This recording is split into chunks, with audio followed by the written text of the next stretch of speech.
Allie Driver and I got married 45 years ago today. 45 years ago. We met in algebra class in high school. Her name was Driver, mine is Dart. Our teacher seated everybody alphabetically, and by that stroke of God's will, the two of us came together when we were just in high school. We dated for 3 years before we got married, so we've actually been friends for 48 years, and looking forward to 50 and well beyond that. We are in love, of course, but we also, all these years, have been best friends. And that is a really, I can't think every married couple that I have ever known could say that. They in love with one another, they put up with one another, they do what they have to do. Of course, all of us do that. But we really have been best friends. Each of us is the one person in the world that we know we can depend on no matter what happens. And we also know from over the years that we complement one another. In other words, we fill in for one another. In the areas where one of us may be lacking, the other one is there to be strong. And I thought about that, and I thought, that there are a few things that so demonstrate the genius of God as does a good marriage.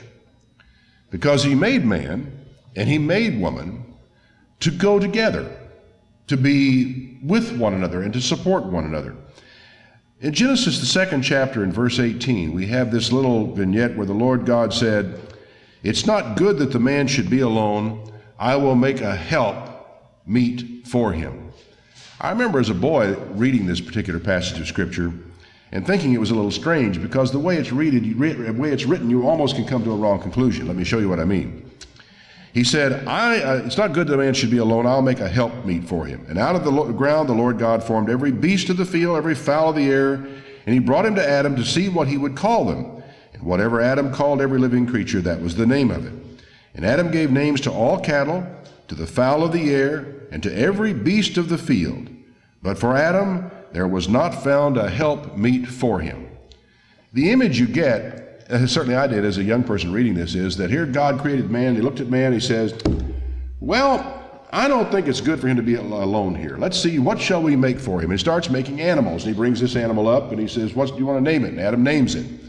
And He brings another one up and Adam names it. But they can't find any of these animals that are really sufficient to be a help fit for God, like a trial and error type of thing, which of course I really don't think was what was happening here at all.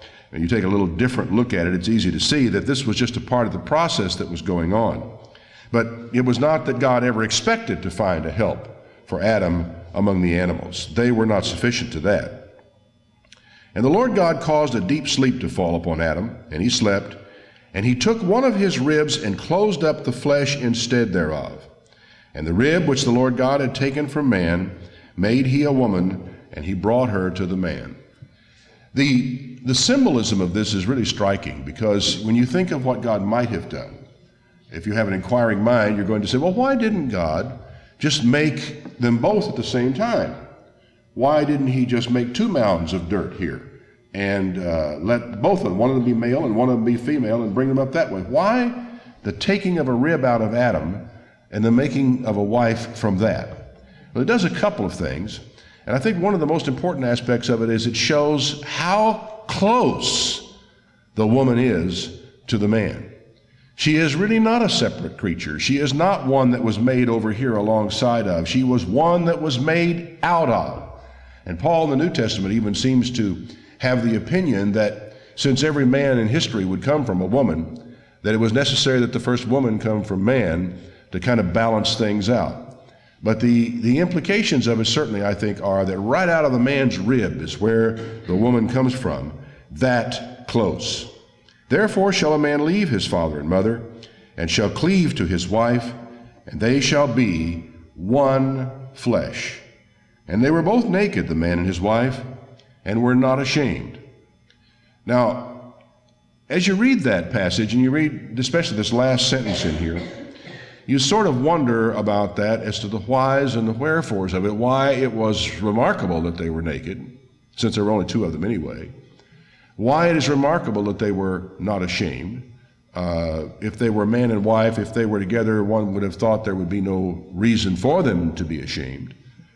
It's hard to say for sure, but I think you can conclude in reading the statement as it is put here, for a reader in days to come, that for the reader in days to come, it says this, that it was God's intent that his man and his woman be intimate with one another, and that there be no shame involved in that intimacy. There is something about the closeness of a man and a woman who are completely intimate with one another that creates a relationship that otherwise is simply not going to exist. No animal, no creature that God ever made can have a relationship with God like another person can, because they don't have the mind. Animals do not really have that much in the way of free will. I mean, they can make a decision to eat now or eat later. They can make a decision to sleep now or bark.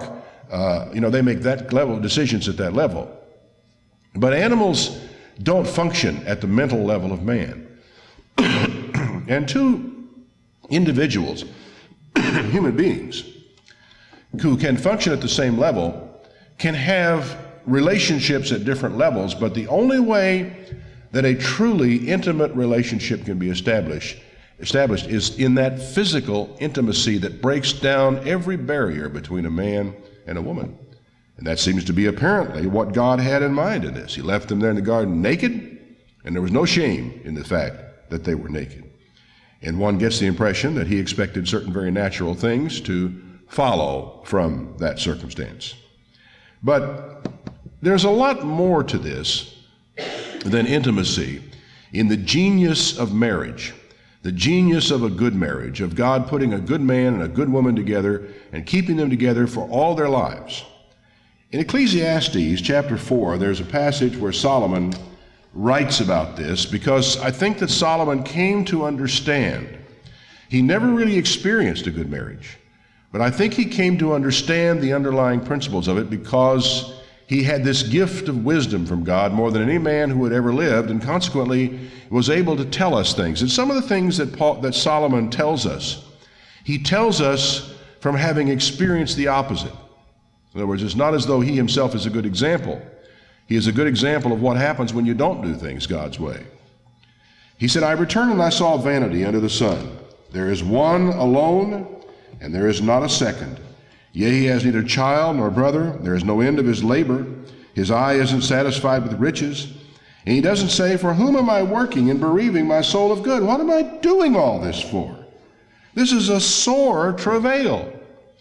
Two are better than one, because they have a good reward for their labor. Now, this is fascinating as he begins to develop this thing here, because you're thinking back in a world when he wrote this where women kept at home and men were the ones that worked in the field. At least that's the impression you might have. But the truth is, if anybody who's ever been on a farm before knows, farmers' wives work just as hard as farmers do. And the work that is done by both of them is very important. And the truth is that with all the work of the washing, the mending, the taking care of the home and the house and the children, with the additional work that a farmer's wife does in growing food for the family in the garden patch, a part of the place, of helping a husband out in the field in the hard days of work, of being with him side by side in the lifting and the pulling and the straining and all of farm work, two can accomplish things that one simply cannot accomplish. In fact, two can accomplish more together than two can accomplish separately. It's called synergy. The whole is more than the sum of its parts. And I can honestly say that looking back over our marriage over the years that we've been together, we are absolutely far more than the sum of our parts, and the things that the two of us have been able to accomplish together that we never could have done if the two of us had been working separately in our own ways and our own times. It's just a matter of people picking up for one another and helping one another. And Solomon saw that. He said, this is clear. He said, if they fall, one will lift up his fellow, but woe to him that is alone when he falls, for he has not another to help him. Again, if two lie together, they can be warm. But how can one be warm alone? If one prevails against him, two shall withstand him. And the threefold cord is not easily broken. I think we understand that principle. But I think the time that this all really came home to me regarding marriage was when Allie had major surgery back in, I think it was 1977. She had a growth on her thyroid, and as a consequence, and of course she'd never ever had, I don't think, any kind of surgery, major or minor or anything else before that period of time. And the prospect of having to go into the hospital and having half her thyroid removed was rather daunting, to say the very least. And it was my job to be supportive through that whole thing. But we understood this. I'd had my major surgery back in 1955 for a diaphragmatic hernia repair, which is pretty dramatic. You know, they open up your chest and spread your ribs and collapse a lung and do all kinds of nasty things to you. And the recovery is long and painful. And she was there for me, that whole thing. You know, she would visit me in the hospital, bring things to me. She worried about me, cried when she saw me lying there with tubes coming out of every particular direction in my body. But she was there for me. But it did not register on me as much what it meant until I was there for her. To see her helpless and hurting touched me as few things ever have.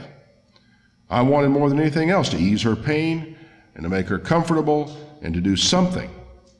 And I came to realize how important it is not to be alone when you go in the hospital. Because she was not even after she had recovered from the anesthesia, she was not together enough to call the nurse. She didn't even have the strength to reach over and grab the thing, and was still fuzzy, so fuzzy she wasn't even sure about what it was she was supposed to grab or press or pull in order to bring the nurse to the room. And I had to call the nurse on more than one occasion during the day and on in the evening, because it took her a very long time, we think due to an allergic reaction, to come completely out of the anesthesia. And I was there for her. And I thought how desperate it is of a person to have to go into the hospital and have no one there for them. You know, I have the greatest respect for the nursing cadres of these hospitals and for the doctors. They work hard, they do their work, they have systems, and frankly, they are far better now than they used to be. The progress has been made not only in medical science, but in patient care and caring for patients and caring about patients have improved enormously over the years, certainly over what it was when I was in the Naval Hospital, I can tell you for sure. Of course, there at least you had a guy in a bed next to you who could call somebody if you were too weak. But it was something to realize that a person who is in the hospital, even with the best of intentions and care and everything else on the part of the nursing station, really needs somebody in the room the whole time during those first desperate hours after you come out of anesthesia, when a lot still hangs in the balance on certain kinds of major surgery. I stayed with her that afternoon and on into that evening, and I think it was well into the morning hours before she really got herself together enough to say, "What are you still doing here for? You need to go home and get some sleep." And when she was that far along, I was able to go do it. But what it was about that struck me was the underlining. I mean, I knew the principle, I'd read the Bible, I could have cited the scripture for you, but that was where it was written in my heart, that it is better, two are better than one, because if one falls, the other can help them up. And down through the years, apart from our major hospitalizations, there have been other times when one or the other of us gets sick, or is in the hospital for a minor thing, or whatever it is it may be. And the fact that you know that the other person is there, you know that that other person is dependable, you know you can count on that other person come hell or high water to be there for you, means more than anything I can tell you. I know that many of you know that already and have experienced it yourself. I say some of this, though, for the benefit of you younger people, because that's one of the things that marriage is about. Marriage is about love and flowers and weddings and all this good stuff and all the romance that's involved in it. But marriage is also about being there for the other person when the other person is sick. Being there when the other person is discouraged and downhearted and weepy and things have gone wrong, or being there for them when they have lost a member of their family whom they love dearly. You know, because all of us go through these patterns. Our mother dies, our father dies. And having someone to be there for you, someone to lean on, someone to encourage you is more important than I think any of you young people yet will realize. Although many of you who have already been through it know exactly what I'm talking about and understand why I would say that I have. I would say what I have. The fact that we have been there for each other over all these years is an enormous blessing. And I think also that in 45 years, we have made, in 48 actually, considering the dating time, we have made an enormous investment in one another. Here is a person who knows me better than any human being alive on the face of this planet. I have no family member who knows me like the one I go to bed with every night and I wake up with every morning. No one in this world knows me like my wife. I feel sorry for Solomon, because even though he is able to describe what I have, he never had it. He never experienced it. and never knew what it was like. He did not have one woman with whom he was intimate and whom he loved above all others. Because, you see, you can't be intimate with, you can't really be intimate with 2 or 3 or 4 or 5 women. You can kind of do an intimate act, or you can kind of have a kind of intimacy.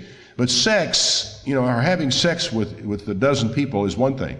Being intimate with a person is another thing altogether, where you actually come to know the deepest secrets and the deepest heartfelt needs and desires and the inner workings of the person, and where you come to know and to read one another like ESP almost, to where sometimes words do not even need to be spoken for you to understand what the person is going to say. And how often you can predict what's about to be said before it's ever said. How often you can almost hand the salt before the salt is asked for, to use an illustration, a very mundane illustration. Solomon never had that. Solomon had 700 wives and 300 concubines, 1,000 women. How in the world can you ever be intimate with one when there are hundreds of others that you have had the same relationship with? The uniqueness of the sexual relationship, the uniqueness of intimacy, the uniqueness of being naked and alone and not ashamed, it has to be unique or it does not exist. Solomon didn't really like women. Womanizers don't, A lot of people would probably have, I saw a movie once called The Man Who Loved Women. And it was interesting theory all by itself, but what struck me when I saw the title, the idea is a man who chases women, But my experience has led me to conclude, and I have read elsewhere, and I know that this is true, that people who chase skirts, men who chase women, men who are womanizers, don't like women. Now, women they have fun when they're with women, they enjoy being with women, but they don't really like them. You should hear what womanizers say about women when they're away from women and only with men. They speak about them in the most despicable terms. They use terrible terminology, terrible description. And you have no secrets with a man like that. He'll tell anybody, because a part of the whole deal of womanizing is keeping score. And if you keep score and you don't tell anybody what your score is, nobody knows. But womanizers don't like women. And Solomon was a womanizer. Well, just because he married all of them, that doesn't mean he wasn't, does it? I mean, he was a man who made women his hobby. He collected them. Some people, collect figurines. Some people collect model airplanes. Solomon collected women. Had a collection of 1,000 of them. He could have them lined up for him in a half hour's notice, all of them. He'd go by and do an inspection of the harem. Collected women. He said, I applied my heart to know and to search and to seek out wisdom and the reason for things. I decided I'd want to know the wickedness of folly, even of foolishness and madness. And I find more bitter than death, the woman. Now, a lot depends on this verse on how the punctuation goes. But I kind of think what he is saying is, I find more bitter than death, the woman. The woman whose heart is snares and nets. Her hands are like bands. Whoever pleases God shall escape from her, but the sinner shall be taken by her. Now, maybe he's talking about a woman of a certain kind, and you can take it that way.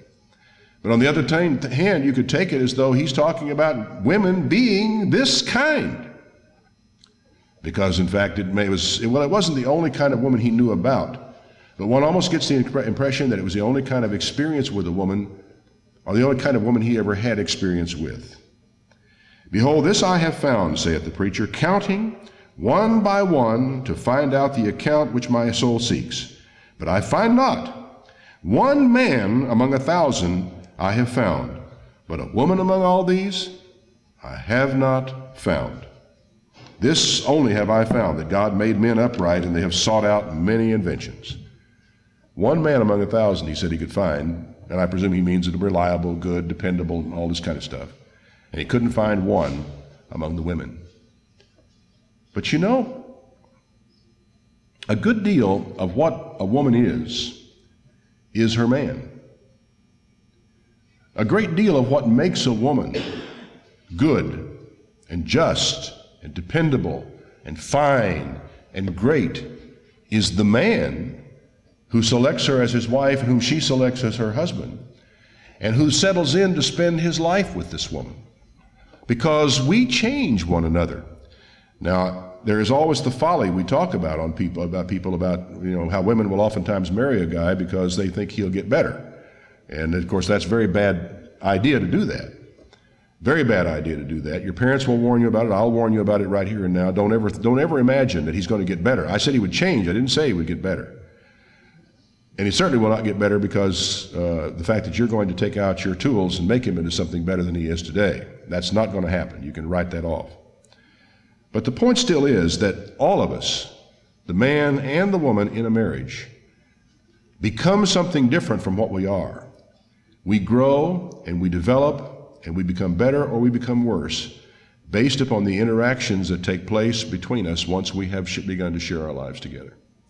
And Solomon never spent enough time with any one woman for anything to develop in her, in him, or what have you. And he's the kind of man that had he been able to spend the time, to take the time, to hold himself back and to find the right one woman, marry her and stay with her for his life, would have created in the two of them an incredible combination because of the kind of man that Solomon was. But with all of his wisdom, he still couldn't control his libido because he had to have yet another woman. In all of that, though, Solomon did understand the value of a woman. He really did. Because he said in Proverbs 18:22, "Whoever finds a wife finds a good thing and obtains favor of the Lord." And later in earlier in Proverbs 5 and verse 14, he said, "I was in almost all evil in the congregation of the assembly, and I'd made a serious mistake." And then he says, "Drink waters out of your own cistern and running waters out of your own well." Now let me pause for a moment. Solomon has had a lot to say about the wicked woman, the streetwalker, the prostitute looking out the window of her house, or the married adulteress who's trying to snare some young fool wandering down the street. And he has a lot to say. In fact, he goes on and on and on through about the first 9 chapters of Proverbs. He can't get away from the idea of the non-virtuous woman, to put it this way. This is what I'm saying about Solomon. Was a man who did not like women, did not trust women, was uncomfortable about women because of a lot of very bad experiences that he had with women, which were, as much as anything else, his own fault, strange as that may seem. But he didn't like them. But he did understand this point. And he says to his son, "Drink waters out of your own cistern, running waters out of your own well. Don't let your fountains be dispersed abroad in rivers of waters in the street. Let them be only your own and not a stranger's with you." Don't share yourself or your wife with other people, he says. So he did have the wisdom, in spite of all of his stupidity and all of his mistakes, not to make that one, or at least to tell his son not to make that one. He said, "Let your fountain be blessed and rejoice with the wife of your youth. Let her be as the loving hind and pleasant roe. Let her breast satisfy you at all times, and be you ravished always with her love. And why will you, my son, be ravished with a strange woman, and embrace the bosom of a stranger? For the ways of man are before the eyes of the Lord. He ponders all his goings. His own iniquity shall take the wicked himself. He shall be held with the cords of his sin. He shall die without instruction. In the greatness of his folly shall he go astray." Now, I think men make a lot of mistakes in our lives, don't we, fellas? That we really would prefer our children not make. That's what you're seeing with Solomon. Solomon, who has come to understand, the tremendous danger of becoming involved with the wrong woman, the tremendous danger of being involved with a lot of women, and the disastrous effects it will have on a young man's life. And what he is telling you is, don't let your fountains be dispersed abroad in the streets. Don't go with every woman there is. Hang on. Take time. Find one. Invest yourself. And when you're going to make one single investment with the rest of your life with one person, it's critical that you take the time to know who that one person is. We got married rather young. And there were those who thought that we might have our problems as a result of having gotten married young, because the truth is, Allie and I had a very stormy courtship. It was on again, off again. We'd make up and break up. Making up was a lot of fun. It was almost worth breaking up just to have the fun of making up again, but we used to joke about that. And people thought, well, they're not going to, somebody I think said it gave our marriage maybe 9 months or something like that. Well, it's been 45 years, and they sort of missed their mark by quite a little bit. But someone else pointed out the difference, and the reason why the person who gave us 9 months was wrong. It had nothing to do with the storminess of the period of time that we dated with one another. It was the fact that it was 3 years that we dated with one another.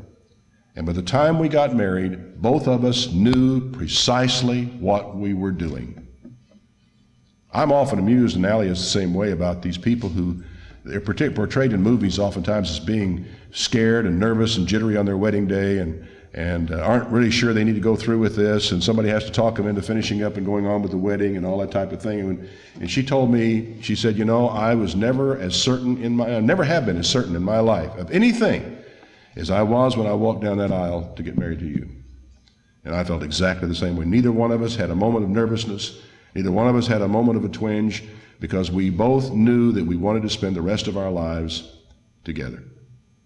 And we knew what we were getting, because we've been fighting for 3 years.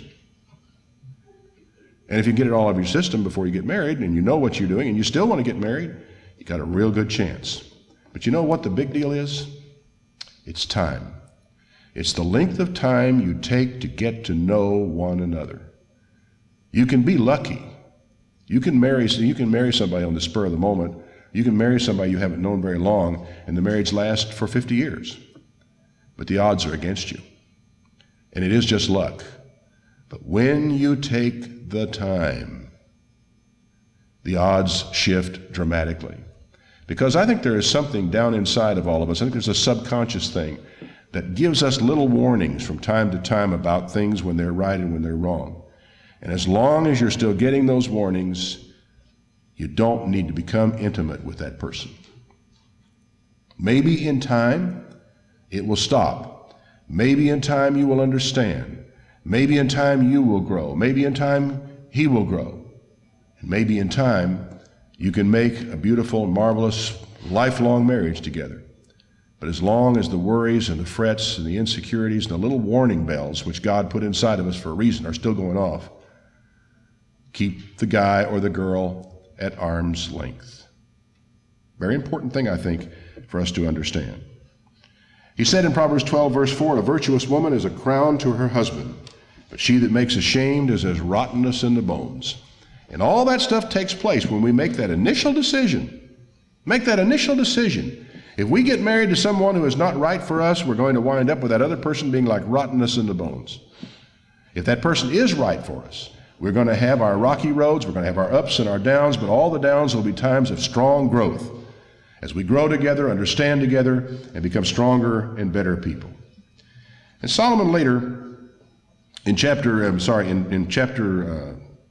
31 of Proverbs, in verse 10 says this about the virtuous woman.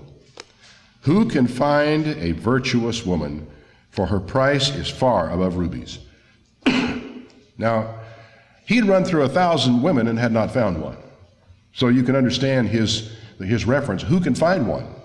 Her price has got to be far above rubies, because there must not be very many of them out there.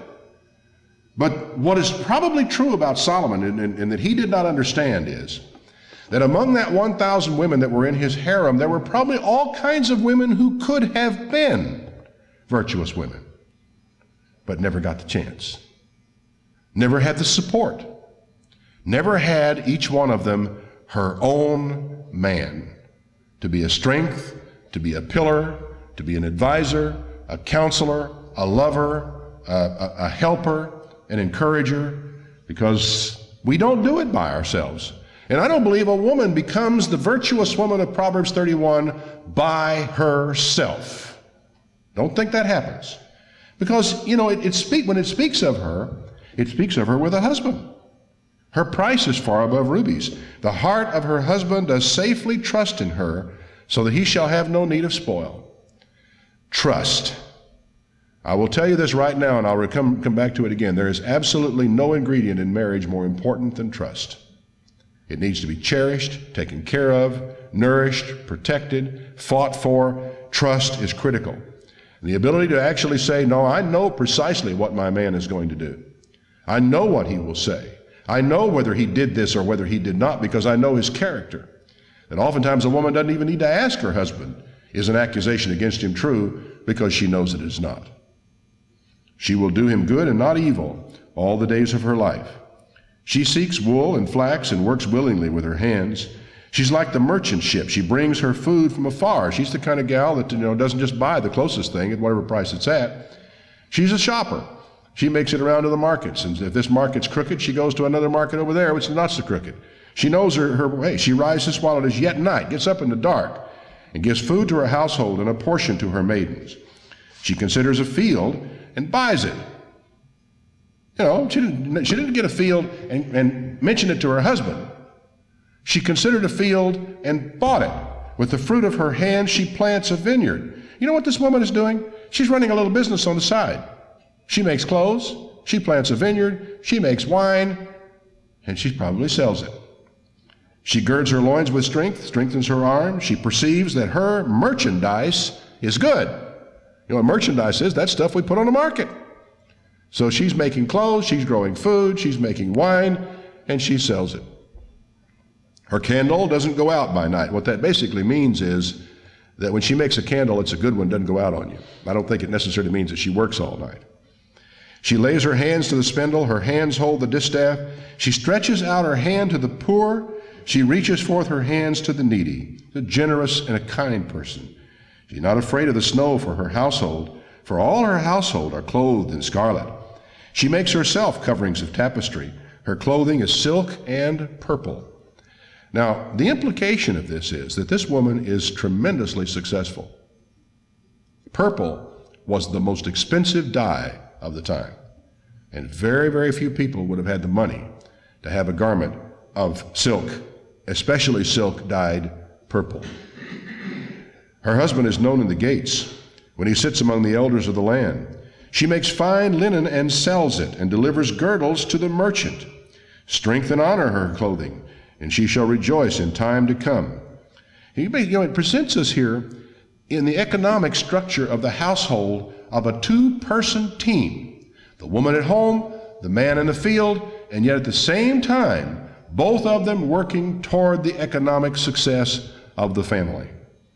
She opens her mouth with wisdom, and her tongue is the law of kindness. She looks well to the ways of her household, and does not eat the bread of idleness. Her children rise up and call her blessed, her husband also, and he praises her. Many daughters have done virtuously, but you excel them all. Favor is deceitful. Beauty is vain, but a woman that fears the Lord, she shall be praised. Give her the fruit of her hands, and let her own works praise her in the gates. In the gates is kind of in that culture a synonym for saying publicly. Her husband will be honored in the gates. That means publicly. That her name will be known publicly because of the kind of woman she is, because of the hard work she does, and because of the quality of the work, the goods, and so forth that she produces.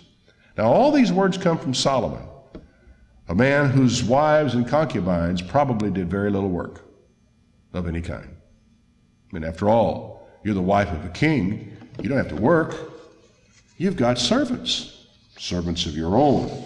They get to do the work. You don't have to do it. Then there is Paul in Ephesians 5:22.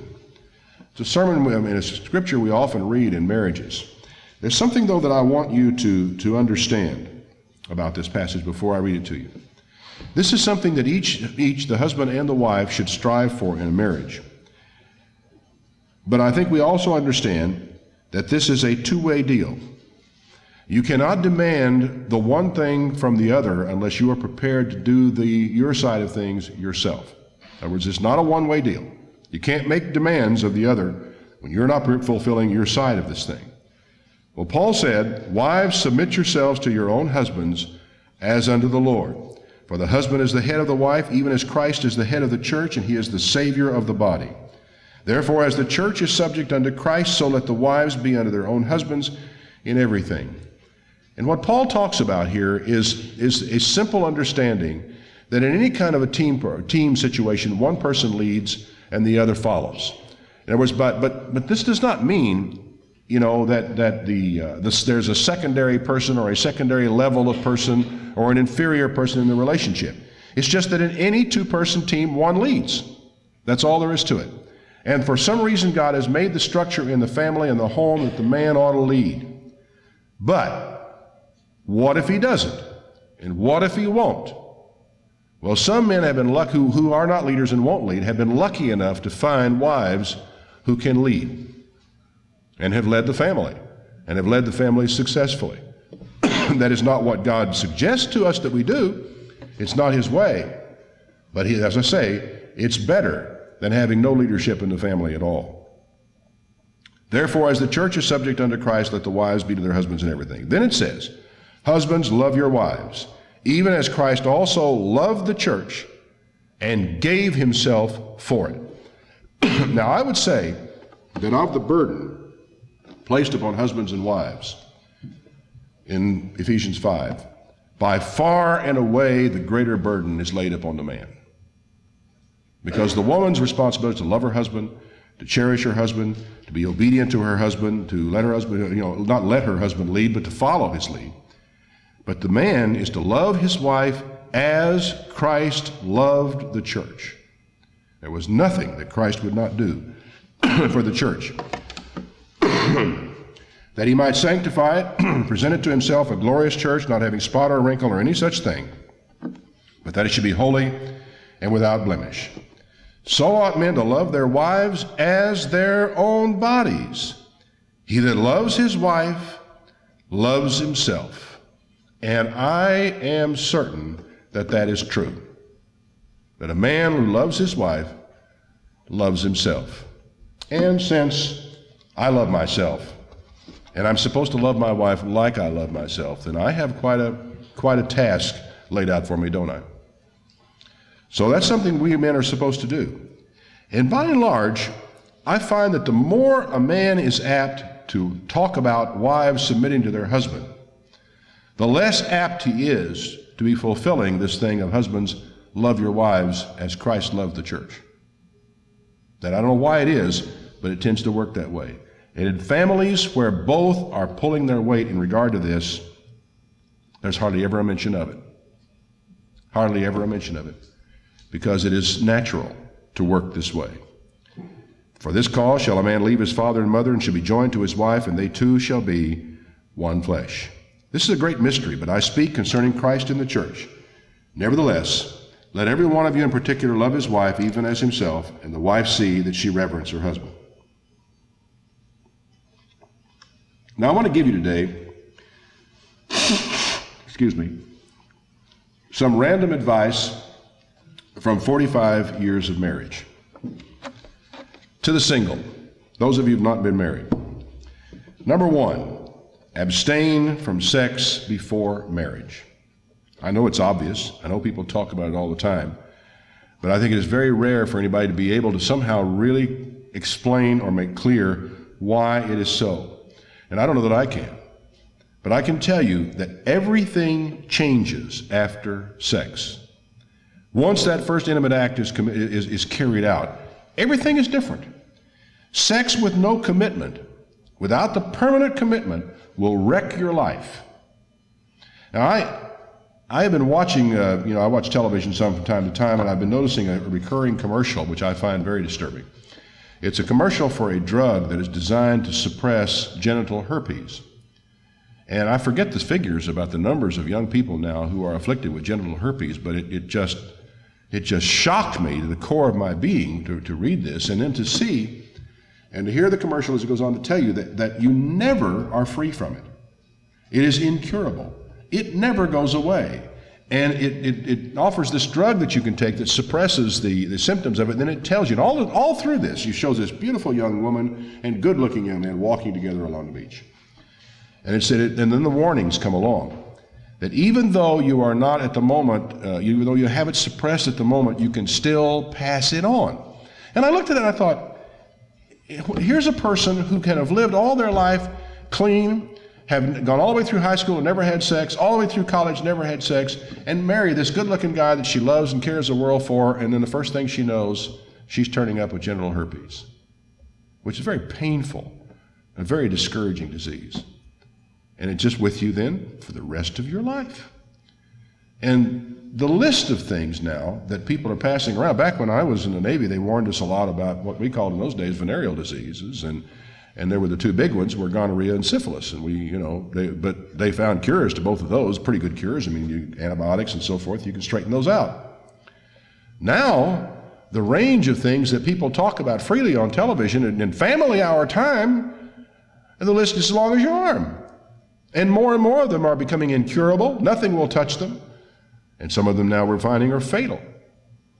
And some of them, which they now believe even that those particular diseases can actually be a cause of some forms of cancer in women. And I think how tragic this is.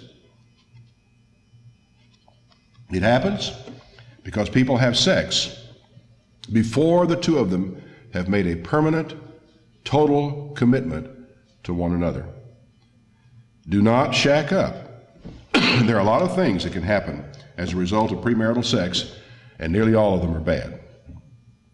Number 2, take your time about getting married. We dated for 3 years. And it's not so much how old you are when you get married, it's how well you know one another, because there is something down inside of us that will see and will sense and will respond intuitively to something that is wrong in the other person if we will take the time to recognize the difference between a minor foible over here that a guy may grow out of and a serious character flaw. Number 3, have a real wedding with family and friends around. Before that relationship ever takes place. First I said a formal wedding, but people will think I mean tuxedos and all that kind of stuff. That's not what I mean. I mean a real wedding with a minister, in a church if possible, with family and friends around, and make those promises that you make public. Number 4, commit before God to stick it out and not get a divorce. Now that means that you have got to be especially careful going in, doesn't it? And if you've ever listened to my wedding ceremony, that thing is really permanent. That you take this vow till death do you part. Number 5, girls, stay away from angry, violent men. A lot of times, an angry man is exciting. A lot of times, an outlaw is exciting. But eventually, they're likely to kill you. Stay away from angry, violent men. Break off with them after the first angry outburst without ever looking back. A man like that can not only get you killed somewhere down the line, he could get your children killed as well. And the studies that have now been done about men who are that way and have those inclinations they don't change. And I don't know what the hypnotic effect is that they have on some women, but there are some women who seem to be unable, once they have gotten involved with a man like that, they seem to be unable to make the break. I would say to any of you young ladies who are listening to my voice out there, that if you ever find yourself in that circumstance, get help. Go to your brother, go to your dad, go to somebody, go to your minister, go to some woman whom you trust. Get help, because you need to break away from a man like that. If a man ever hits you, if he even threatens to hit you, get away from him and don't look back. Number 6, I know you love this person, but do you like her? And do you like him? If you don't get married. I love my dog. I know all kinds of people. I know men that I love. I know I've had men in my lifetime that I have loved and I didn't really like very well because of their character and their attitude, but I loved them because of time we had spent together and things that we had done together, and I would be willing, I'd go down and bail them out of jail if I had to. That's an act of love. But I don't like what they do. I don't like the way they live their life. And women need to make the distinction between the fact that you can love a stray dog, but you shouldn't marry one. And there's some stray men that you can love and care a lot about, but you can't afford to marry one. They will ruin your life. Number 7, if you're not sure about getting married, don't. Just don't. Neither of us had the least doubt when we got married. If you have doubts, it is never too late to break it off before the marriage. I don't care if you're just taking your dad's arm to walk down the aisle. Better to give back all the wedding presents. Better to throw the party afterwards just as a party instead of a wedding reception. Better to cry and shed some tears and fall, weep on the shoulders of your bridesmaids than to spend the rest of your life with a man who's going to hurt you. To married couples, number 1, cultivate the art of negotiation. I haven't had to use this an awful lot in my lifetime, but just this beautiful little expression that I think that most people are afraid of, and they're afraid of it from both sides. The expression is this, the statement is this, the question: what would it take to make you happy?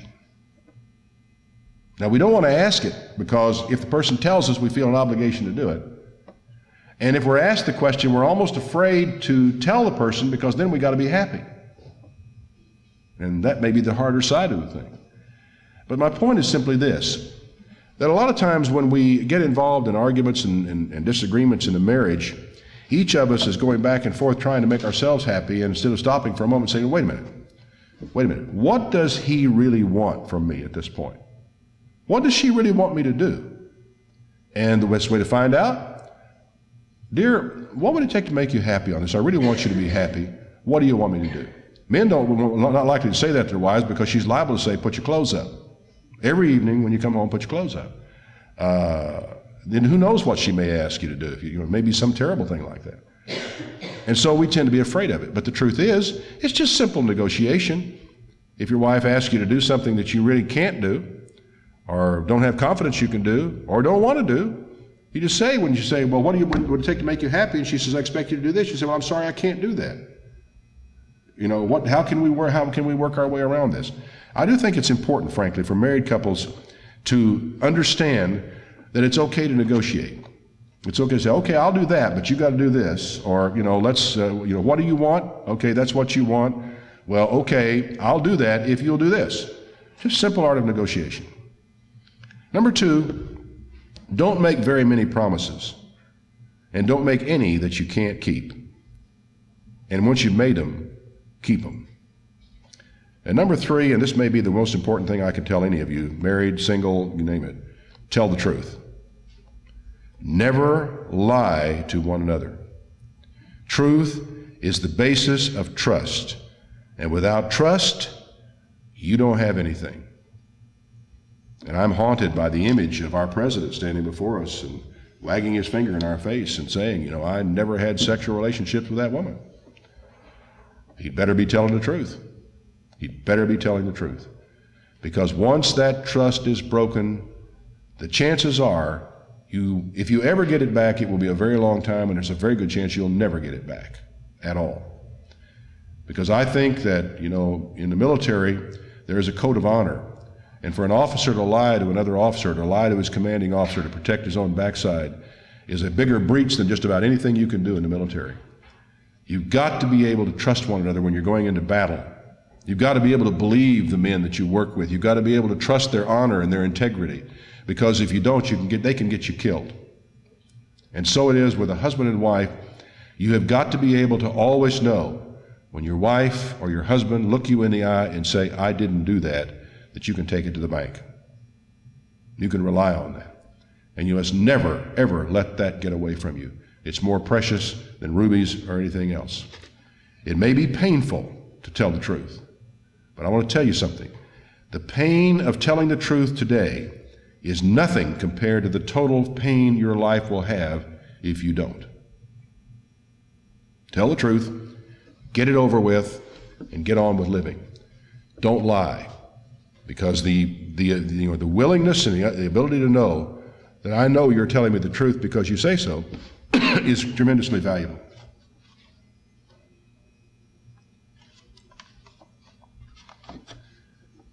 Number 4, there may be a time to say nothing, but only if saying nothing does not constitute a lie. There are times when you say nothing that you are in effect lying to the other person, because you should speak in that circumstance, and they have a right to expect you to speak. And if you don't, you've lied. Number 5, learn the value of being together in silence. Because there is something that passes between men and women in silence that I think is very precious and very important, but you'll never know about it. Some people feel that they're not together unless they're talking. And yet some people who have been together for a very long time learn to read one another without words. But they don't learn it if they're never quiet. Number 6, do not expect your partner to read your mind. If you want something, say so.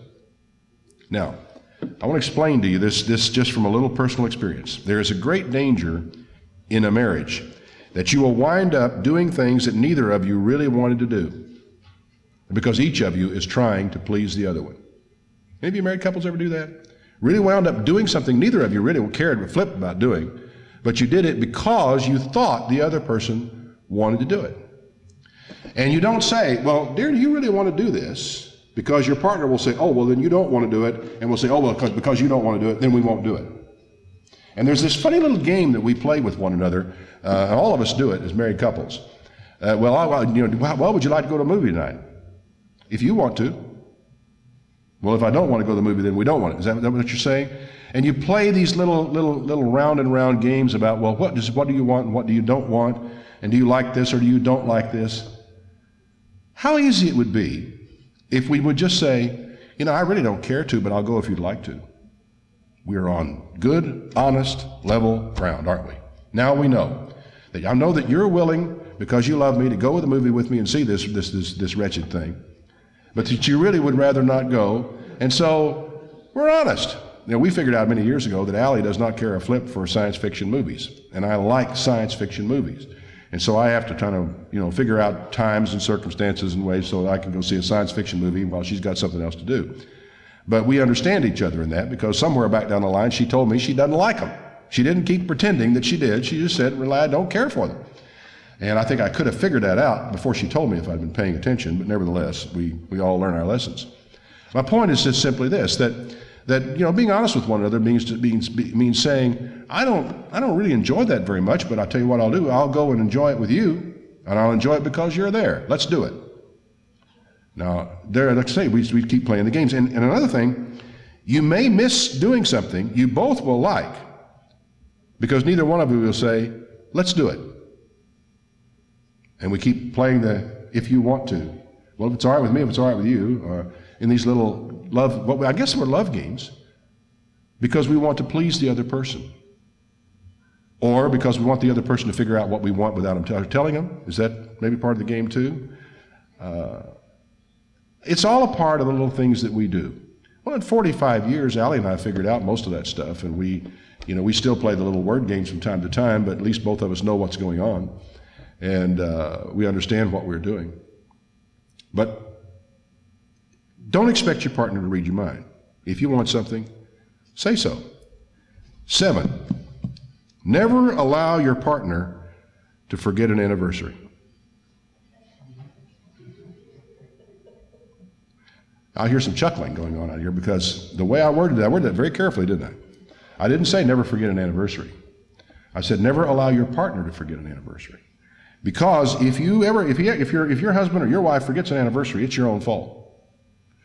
Allie and I start talking about our anniversary weeks in advance. In fact, we were talking about the 45th anniversary some time ago. And we've already chatted from time to time about the 50th anniversary as to what we might want to do when our 50th anniversary comes around. I've already figured out a couple of things that Allie has said nope, firmly to. So I got that straightened out. I don't have to go through that again somewhere down the line, except that I'm liable to forget it and have to be told again. But the importance again of there's a little game that married couples play, and I think women are more prone to do it with their husbands than the other way around, but I could be wrong about this, is that they won't bring up the anniversary. They want to see if he will remember it. Because if he remembers it, it means he loves them, and if he doesn't remember it, it means he doesn't love them, which is stupid, beyond belief. But it's a game that married couples play. And I think that if a woman lets her husband forget the anniversary, then she saved him some money on an anniversary present. Why worry about it? My point is, why don't you talk about it and don't play games? We have always talked about these things. We make little comments along the way to be sure that an anniversary never creeps up on us that we have not planned for and made arrangements for and know what we're going to do. And we know precisely what we're going to do, where we're going to go, and so forth this evening for our 45th wedding anniversary. I recommend that to all of you.